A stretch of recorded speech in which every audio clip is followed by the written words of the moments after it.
হুজুর পায়ে ধরছে, এবার হুজুর বক্তা পাঠিয়ে দেয়, ভেসে যায়। আপনার দাওয়াত করেছে, আপনি বক্তা পাঠালেন, কি যে জুলুম করে সে বলা যাবে না। যেরকম আজকের এই জলসা, আপনাদের কমিটির ছেলেরা কি জুলুম করেছে আমার উপরে বলা যাবে না। সেই কেল্লা থেকে আল্লাহ শুনছে, এক হাঁটু কাদা নদীতে নেমে 4 নম্বর গড়ার বসে ঘাট পাড়িয়েছি, 45 মিনিট মতো শুধু হেঁটেছি কাদা, দুজন দুই দিকে ধরে টেনে নিয়ে আসে, এখানে মেরে দিয়ে এখানে মেরে দেয়।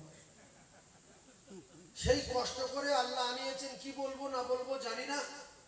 যদি আল্লাহ ভালো কথা বলিয়ে নেন, একটু আমল করার চেষ্টা করবেন। প্রথমে একটা কথা আমি বলি, আল্লাহ পাকের কোরআনে বলা আছে, আল্লাহ রাব্বুল আলামিন আমাদেরকে পৃথিবীর জমিনে শুধু একটাই কারণে পাঠিয়ে আর কোটি কোটি নিয়ামতে ডুবিয়ে দিয়েছে।